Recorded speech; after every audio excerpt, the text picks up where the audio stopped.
Hello, welcome to this video. My name is Layla.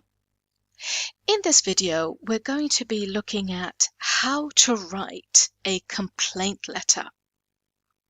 Right, so first let's look at what is a complaint letter. Think about this. You go online and you buy a hairdryer from Amazon. You're very excited. When it arrives, you plug it in, but it doesn't work. Now that's very disappointing, isn't it? You're not happy. You want to complain to someone about it, and you either want to get another hairdryer or you want a refund. You want to get your money back. So a letter of complaint is a letter that we write which informs the recipient that we're not happy about the situation, we're not happy about the product that we've received, or maybe we're not happy about a service. And when I say recipient, this word here, recipient, that means the person who receives the letter or the person who reads the letter once we've sent it. That's what we mean by recipient. So that's what a complaint letter is. Now, a complaint letter is made of specific parts, and we have to include all these parts, and they have to be included in a specific order. So a complaint letter is a very formal letter. So when we open and greet our letter, we have to use very formal vocabulary. In the very first sentence of the letter itself, we have to give the reason for writing. We have to say specifically and straight away why we're writing this letter. We can't start off by saying, I hope you are well, or anything like that. No, the first sentence, straight in, why are we writing this letter? The next paragraph, you're going to give a very brief description of the situation or the product that you've received or the service that you're not happy about. So we need to tell the recipient what happened, basically. Why are we unhappy? In the next paragraph, we have to tell the recipient how we want them to solve the problem.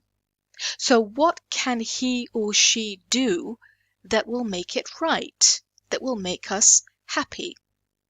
So once we've said that, then we close the letter and we sign off. And like I said, a complaint letter needs all of these parts and they have to be written in this specific order. Now, it's very important to keep the letter formal and very polite. Although we're very upset, we're very frustrated, we have to remain polite when we're writing. So we talked about opening and greeting.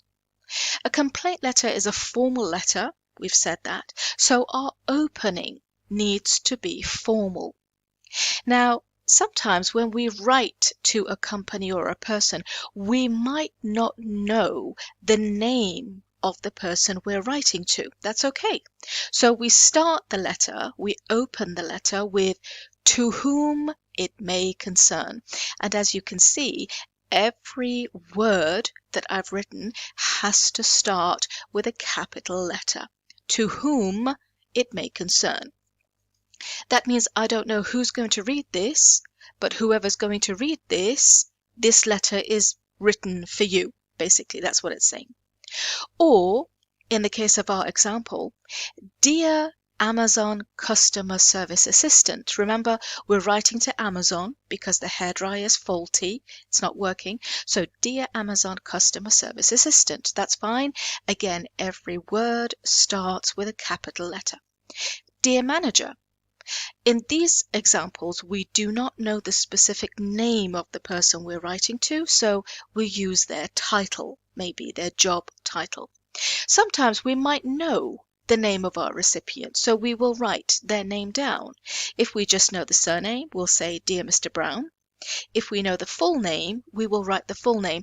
But in a formal letter, we will never only write the first name, like Dear Sarah. We'd never do that because then that would be an informal letter.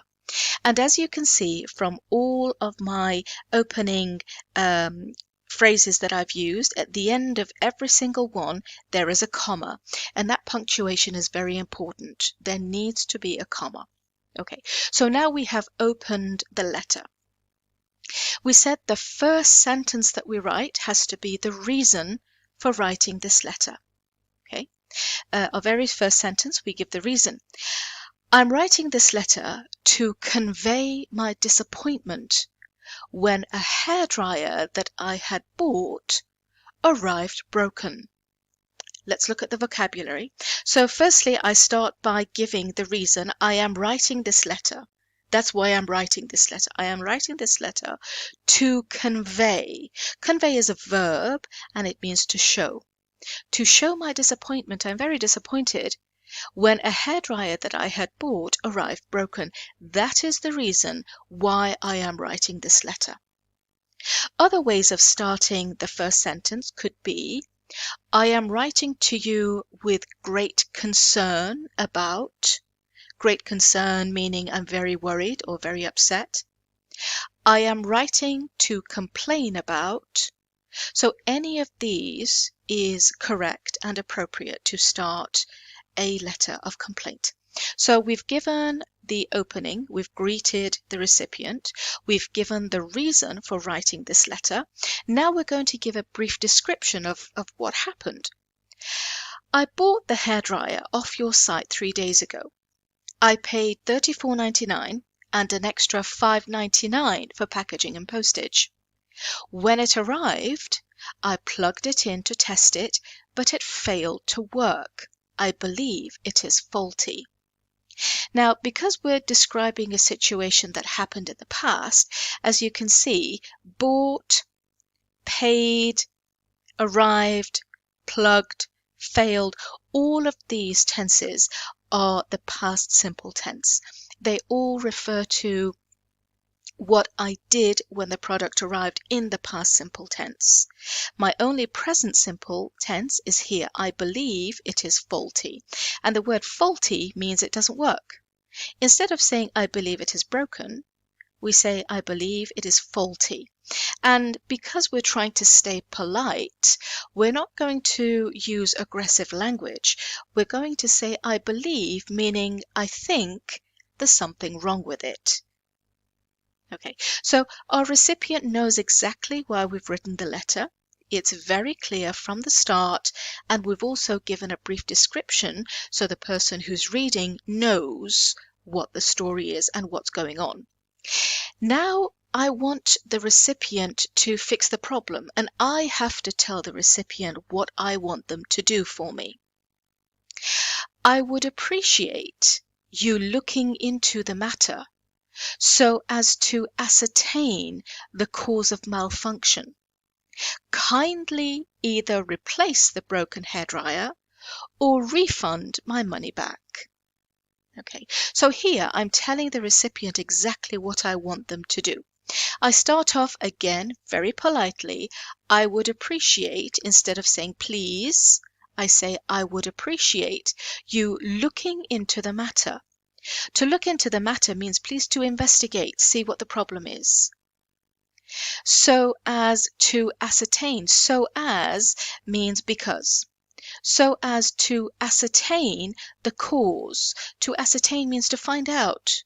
Why? To find out the cause of malfunction, the cause of it not working. What's the cause of the problem? The malfunction. It's not working. Kindly, this is a different way of saying please again. Kindly either replace the broken hairdryer or refund my money back.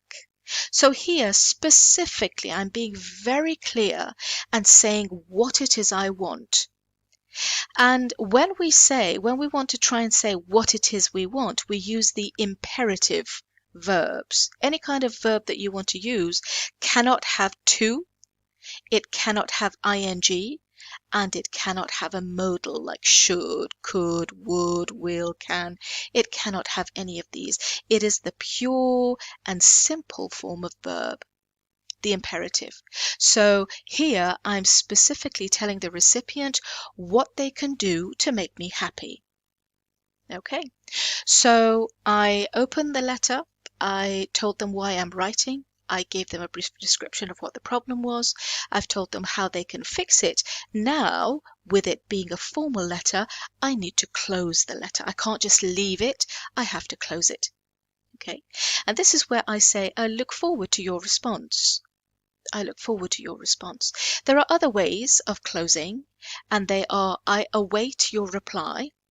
Await is another way of saying I am waiting for.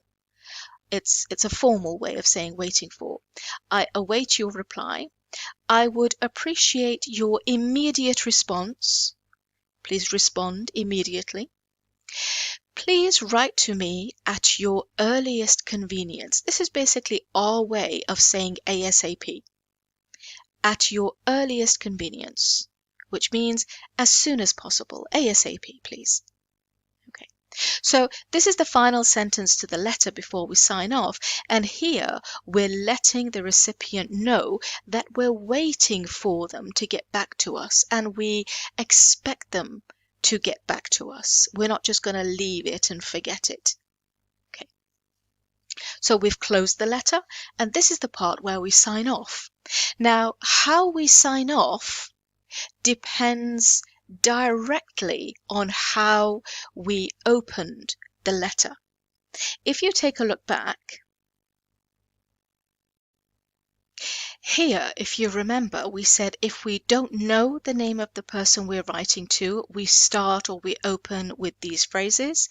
If we know the person we're writing to and the recipient, we have to use their name. Now, this is important to remember because depending on how you started the letter, if you know the name of the person you're writing to, we said Mr. Brown or Sarah McGee or anybody else, if we know the person we're writing to, at the end we sign off by saying yours sincerely.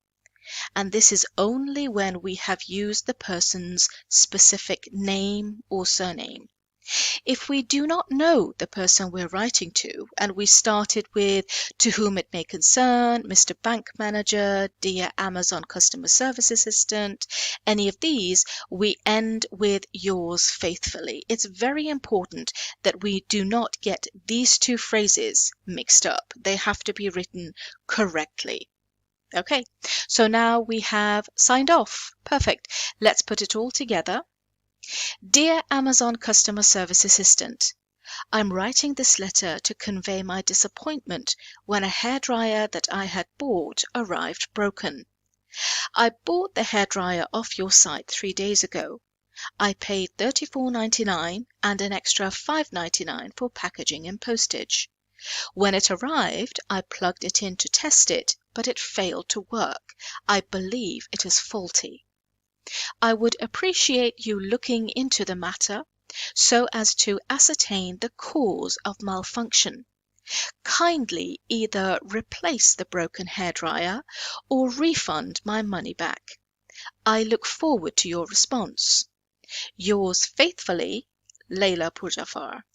Now, I have ended yours faithfully because here I do not know the specific name of the recipient that I'm writing to. And that is how you write a complaint letter. If there are any questions or comments, please feel free to either comment on my Facebook page or write a comment possibly under this video. And thank you very much for watching.